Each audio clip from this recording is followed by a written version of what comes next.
E aí, pessoal, tudo bem? Bora para mais um editorial hoje? Hoje aqui com a tela do celular mesmo, tá?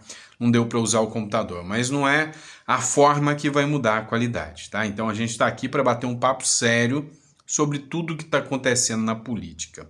E a gente vai começar falando de Tarcísio de Freitas. Pois bem, eu já falei para vocês que eu gosto do trabalho do cara, que eu gosto muito do trabalho que o Tarcísio de Freitas está fazendo em São Paulo, né? Eu sou testemunha ocular do primeiro ano de gestão todinho do Tarcísio, né? Dentro do estado de São Paulo. E ele vem fazendo um excelente trabalho. Tanto é que o Lula também gosta do Tarcísio, gosta muito. Tanto é que ele estava todo nervosinho, sabe por quê?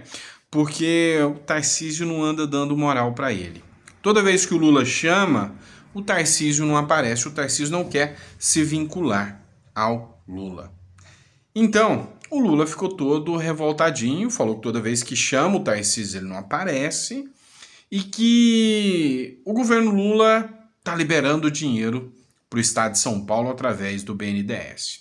O Tarcísio respondeu, falou, não, o dinheiro do BNDES não é do Lula, não, o dinheiro do BNDES é do povo e é empréstimo. O Estado pega, o Estado paga. E se não quiser emprestar também, o Estado tem dinheiro. O Lula achou um jeitinho, né, de criticar o Bolsonaro também. Falou que não, na gestão Bolsonaro o BNDES não emprestava dinheiro para ninguém. É só na gestão do Lula é que o BNDES empresta dinheiro. Isso não é verdade, tá?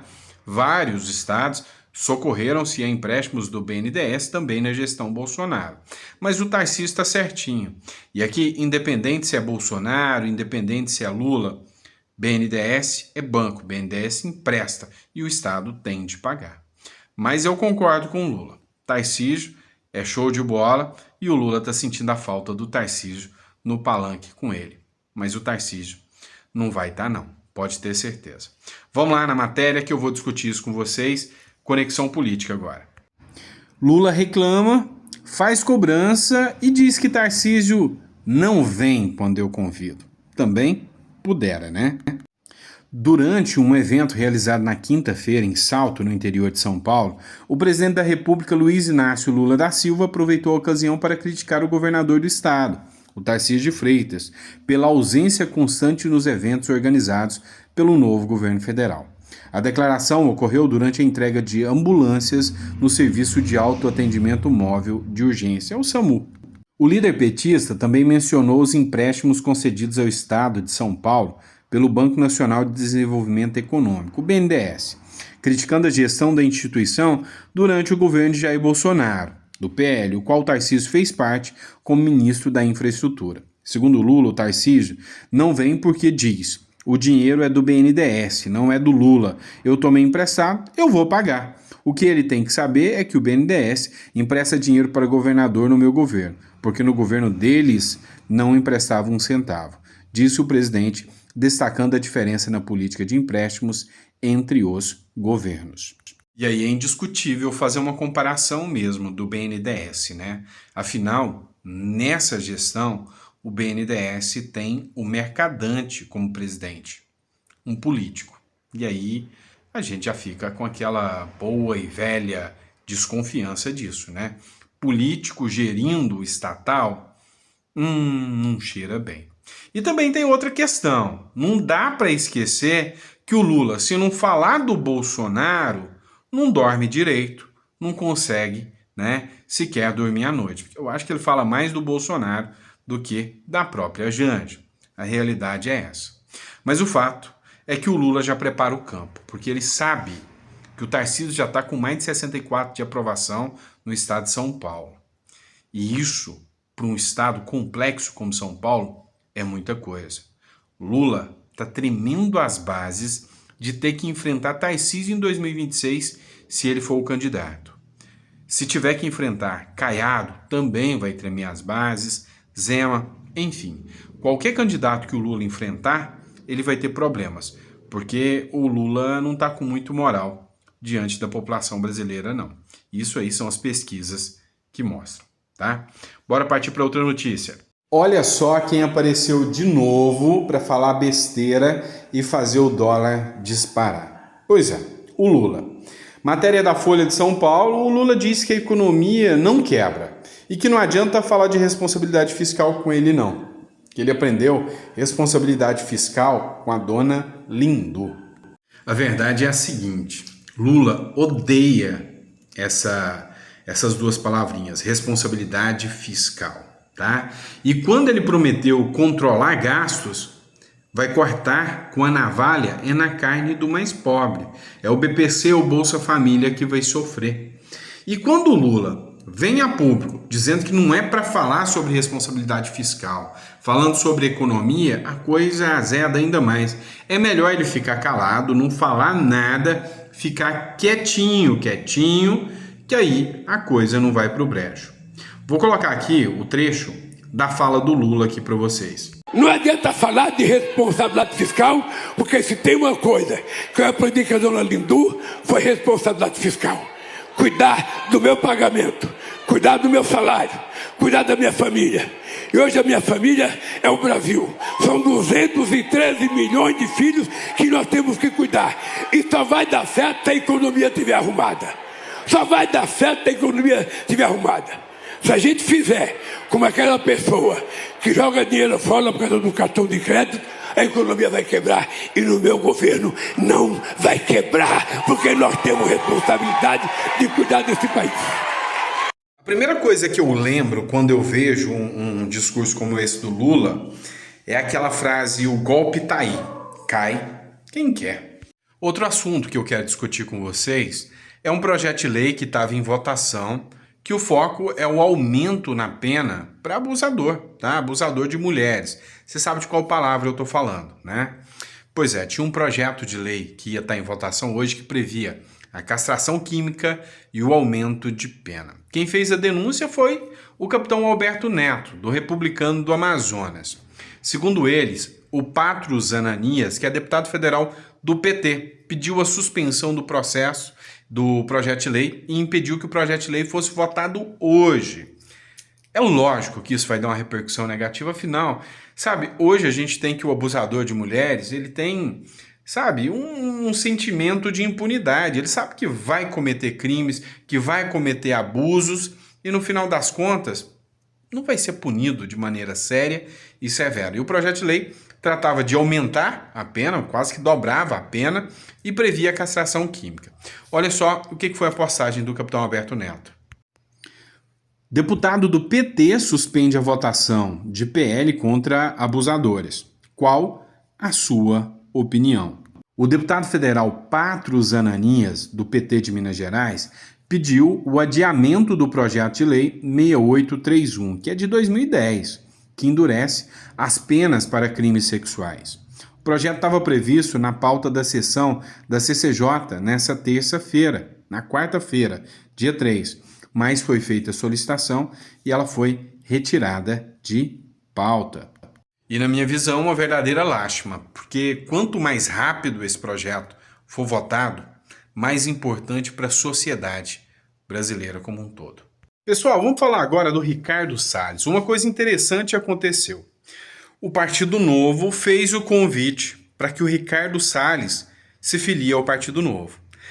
A minha opinião sincera para vocês, vocês já sabem. Eu gosto do Partido Novo, acho um partido, sabe, que realmente traz a essência da direita e acho que o Ricardo Salles deveria aceitar. Pelo menos é a minha opinião, tá? O Ricardo Salles é um ótimo parlamentar e o Partido Novo é um ótimo partido. Só não tem o fundão que o Costa Neto e o PL têm. Mas o Salles já foi do Partido Novo. Não sei se você lembra. O Ricardo Salles já foi do Partido Novo. À época, o Salles recebeu o convite para ser ministro do Bolsonaro e aceitou. Na época, o presidente do Partido Novo era o João Amoedo, que depois virou a banda pro lado do Lula. Mas o João Amoedo falou que não, que o Salles tinha que escolher entre Bolsonaro ou o Amoedo. Pois é, o Amoedo perdeu. E o Ricardo Salles saiu do Partido Novo, foi para o PL do Bolsonaro e se tornou ministro do Bolsonaro. O fato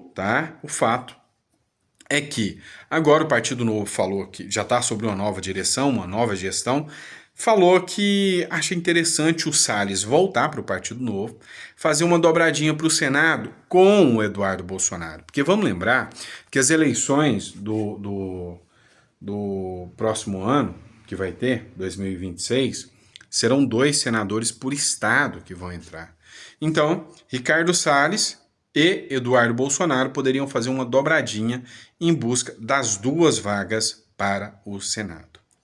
Eu vou além, tá? Eu vou além. Eu jogaria mais, vamos dizer assim, mais café nesse bule aí, tá? O Partido Novo podia ter feito o convite para o Salles ser o candidato a prefeito esse ano. Nada contra a Maria Helena, tá? A Maria Helena parece ser uma excelente candidata. Mas o Ricardo Salles, cara, é um cara que poderia representar muito bem a direita, né? Lógico, tinha gente que falava que ele ia ter uma objeção muito grande por causa da pancada que mídia já deu, que iam falar do meio ambiente, mas, cara, já não tem nem discurso. Como é que vão reclamar do meio ambiente com o Lula deixando as queimadas aí crescendo 400%? Assim, coisa insana. Então o Partido Novo podia ter se antecipado, né, um tempo atrás, depois que o PL desdanhou do Ricardo Salles, que para mim tinha que ser o candidato a prefeito, o Ricardo Salles, para ficar um embate bem interessante, mas o Partido Novo podia ter convidado o Salles para prefeito. Não fez, tá tranquilo, é normal, mas eu tô torcendo, tá? Não sei se o Salles vai assistir esse vídeo, tô torcendo pro Salles e pro Novo. Eu gosto muito mais do Partido Novo, tá? Do meu amigo Paulo Ganimi, do Marcel, do que do PL, que eles atualmente estão. E as rixas e as briguinhas e o jogo do ego do PL, o jogo de ego do PL, tá todo vapor, que a gente sabe disso. E agora a gente vai falar do Lula, né? Vamos falar de uma inauguração de um campus da Unifesp em Itaúna. E sabe, a coisa é tão cabulosa que até a Luna tá aqui, ó. Fala oi pra eles, Luna. Que até a Luna vai me ajudar a dar essa matéria para vocês. Sabe o que aconteceu? Foi o seguinte. O Lula foi inaugurar um campus lá em Itaúna. Chegando lá, esqueceram de combinar o discurso com uma oradora. Essa oradora desceu o cacete no Lula.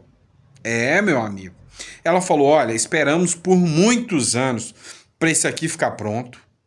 Depois de pronto, só entregaram a metade. Ainda falta um monte de coisa para fazer. Sabe, até a Folha de São Paulo repercutiu o tamanho, mas o tamanho da lavada, né, que o Lula tomou nesse discurso dessa aluna lá. E sei lá, cara, ainda dá pra gente ter esperança que tem aluno que não é tão bizonho a ponto de acreditar em tudo que o político faz, que tem o senso crítico, que questiona, independente se é o Lula, se é o Bolsonaro ou quem quer que seja. Porque a gente viu a turma das federais aí falando do Bolsonaro. A hora que chega na hora do Lula, tem corte da educação, tem descaso, tem ele falando que não tem medo dos reitores, tem de tudo. E o povo fica lá babando o ovo pro Lula, né? Mas essa aluna, teve coragem de falar na cara do Lula. Acompanhe aqui. Depois de muita luta e 14 anos de espera, finalmente estamos presenciando a inauguração oficial de apenas metade de um novo campus da Unifesp em Itaúna. O qual foi aguardado ansiosamente por toda a comunidade acadêmica. Em uma celebração com a presença do excelentíssimo presidente Luiz Inácio Lula da Silva, é necessário reforçar que as obras do campus não estão completas e ainda nos falta o auditório, o prédio da biblioteca e a quadra e os anfiteatros. As melhorias físicas em nosso dia a dia universitário têm significado simbólico. A efetivação de um projeto que visa sustentar e valorizar uma educação pública de qualidade.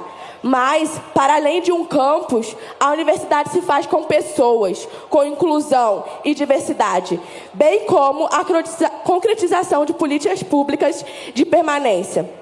Represento a realidade de muitos que, assim como eu, possuem demandas estudantis como moradia, restaurante universitário de baixo custo e de qualidade, além da necessidade de auxílio para a garantia da permanência do estudante em situação de vulnerabilidade.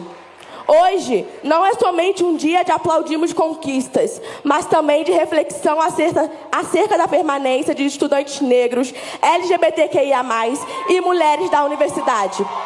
A Unifesp ainda não é de todos, todas e todes. Não é nossa, no plural. Ainda é um caminho solitário para a maioria de nós e devemos trabalhar com a realidade. A luta continua em prol da outra metade do campus e melhores condições de permanência estudantil. Agradeço pelo momento de fala e pela atenção de todos. Seguiremos. Deu ruim, né? Mas isso mostra uma coisa, tá? Que talvez muita gente não parou para pensar. O Lula está querendo ajudar os seus candidatos, né, os seus parceiros para as eleições de 2024 agora, prefeitos. E está inaugurando obra pela metade, só para sair bem na fita. TSE, está observando esse tipo de situação? TSE, está observando as denúncias que estão sendo feitas? Acho que não, né? Mas assim, eu acho que tem um aproveitamento eleitoral em muita coisa que está sendo feito, principalmente inaugurar a obra pela metade. É muito esquisito isso, não tenho dúvida. Eu tinha separado um monte de coisa a mais para vocês aqui, mas eu vou ser mais breve agora. Lembra que no dia que rolou aquela discussão entre o Milei e o Lula, que o Milei falou que o Lula é comunista, sim, ele mesmo se declara, e que o Lula também é corrupto porque ele foi condenado por corrupção. Lembra que o Milei falou isso, depois que o Lula exigiu desculpas, e já começou dali um conflito, né, entre os dois. Tá, vamos lá, vamos entender um pouquinho. Naquele mesmo dia, eu postei uma matéria local da Bahia, onde o governador falava, junto do Lula, que eles são um governo socialista e comunista. Tá, mas eu só postei a matéria porque eu só tinha achado um jornal que falava sobre isso. Mas o vídeo vazou hoje. E para você que tem dúvidas que esse governo é socialista, comunista e quer ferrar com você, eis o vídeo que eles não querem que vaze. Então, compartilhe para o maior número de pessoas, porque o golpe tá aí, cai quem quer. Aí aparece o ministro do Supremo Alexandre de Moraes dizendo que não existe essa história de comunismo, que comunismo é sandice de quem quer espalhar coisa nas redes sociais. Eu até concordo. Então, taca aí uma investigação do inquérito das fake news contra o governador da Bahia e contra o Lula, que falaram isso lá num palanque político, tá? E também fala pra galera do PCdoB que não existe comunismo no Brasil, tá? Mas acompanhe o vídeo aqui que eu vou colocar para vocês. Se há que temos mais casas, que isso é uma obrigação do governo. É obrigação, mas não é qualquer governo que faz isso. É o seu governo, é o nosso governo. Então não dá, presidente, para a gente ficar fazendo as ações e achando que as pessoas têm o conhecimento, têm a cultura suficiente para interpretar o que significa um governo popular. Nós temos um governo popular, um governo socialista, um governo comunista, que entende qual é o seu conceito, sem medo algum de dizer isso. Esse povo que está aqui, presidente, esses reitores, as reitoras, os prefeitos, as prefeitas, vereadores, esse time de deputados, de senadores. Então não esquece das falas dele, não. Ele não falou que quer. Ele falou, nós temos um governo popular, um governo socialista, um governo comunista. Então, quando você vê um desses caras de esquerda, com a camisa do Che Guevara aí, falando, olha só, os bolsonaristas, os caras de direita, os analistas políticos de extrema direita, dizendo que o comunismo pode chegar no Brasil, é tudo um bando de imbecil. Pois é, meu amigo. A cabeça dos caras é essa aí, é a cabeça de comunistinha. E aí eles querem tentar te convencer que eles não são um risco. São um risco real? Sim. Existe sim a mentalidade. Quando essa gente chega no poder, o intuito deles é implementar essa que é a ideologia que eles pregam, que é o comunismo. Eu, por exemplo, eu sou capitalista, tá? Sou liberal. Para mim é o mercado que movimenta tudo. Se algum dia o Sandro fosse presidente, o que não vai ser, O Sandro ia colocar o livre mercado, ia reduzir impostos, é o que eu acredito, tá? Eu ia dar maior autonomia para que o mercado atuasse, é o que eu acredito. Da mesma forma que quando um comunista chega ao poder, ele quer tomar a propriedade privada, ele quer te impedir de falar de Deus, ele quer ser contra a família. É a regra de cada uma das ideologias que tem. Entenderam? Então, não acredita nesse papinho de que o comunismo não existe. Pode até não existir, é uma utopia. Mas gente com vontade de aplicar o pior do comunismo contra você, esse tipo de governo já tem, tá? Não foi nem eu que falei. Foi o governador da Bahia do lado do Lula. E aí eu já ia até encerrar por aqui o editorial mesmo. Mas tem uma notícia relevante que eu acho que eu preciso trazer para vocês. Adivinha quem já causou furdunço em Santa Catarina e já chegou lá? Pois é o ex-presidente Bolsonaro. Já chegando, pessoal aguardando ele no aeroporto e amanhã é o evento do CEPAC. Já começa, junto do Milei, junto de pessoas conservadoras que estão lá na luta, né, pela liberdade de expressão, pela direita. Olha só, o Mário Frias fez uma postagem e colocou aí o momento da chegada do Bolsonaro no aeroporto.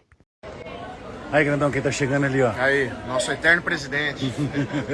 Aí, galera, direto aqui do aeroporto de Floripa, ó. Quem tá chegando aí?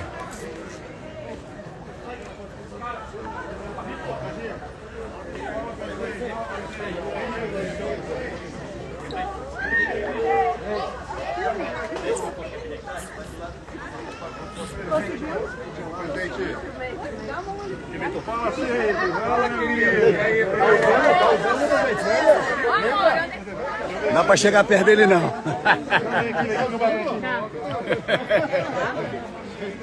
Chegou a Sara, chegou. Ai, tô aqui, viu?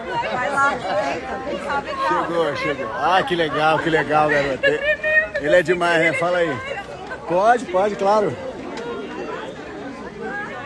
Olha o chefe aí. Tira aí. E aí? Tudo bem? Esperando nosso Bolsonaro, né? Nosso aí, ó. presidente. Ô, garoto, beleza? Tudo bom? E é isso, pessoal. Tenho certeza que esse evento promete, né, mobilizar aí os noticiários desse final de semana. Tá todo mundo esperando para ver o que o Lula vai falar do Milei ou se o Milei vai falar alguma coisa do Lula. Eu já falei, nesse caso aqui, eu acho que o Lula leva vantagem, porque o Milei tá na casa do Lula, né? De certa forma, Brasil, presidido pelo Lula, não seria de bom tom o Milei falar qualquer coisa sobre o Lula aqui, tá? Então, nessa aqui, eu acho que quem vai morder a isca é o Lula, que vai ofender o convidado que está dentro aqui do Brasil. Se bem que a ordem, a orientação é que o Lula, ó, caladinho. Mas assim, Lula não vai, tá? Tenho certeza que o Lula não vai, tá bom? Pessoal, é isso, tá? Hoje, nesse editorial, vocês viram que eu gravei pelo celular. Como eu disse, não é como a gente gravou, mas é o conteúdo que eu espero que tenha sido um conteúdo relevante para você. E eu acredito que amanhã o primeiro, o segundo editorial, talvez o terceiro, a gente já tá com o computador, tudo certinho, tá? Tô na estrada e é por causa disso que eu tô gravando do celular aqui, tá? Então, dá tchau pra galera, Luna, tá? Dá um tchau pra galera aí e até amanhã, se Deus quiser, a gente tá com vocês aí, tá bom? Abraço, fica com Deus.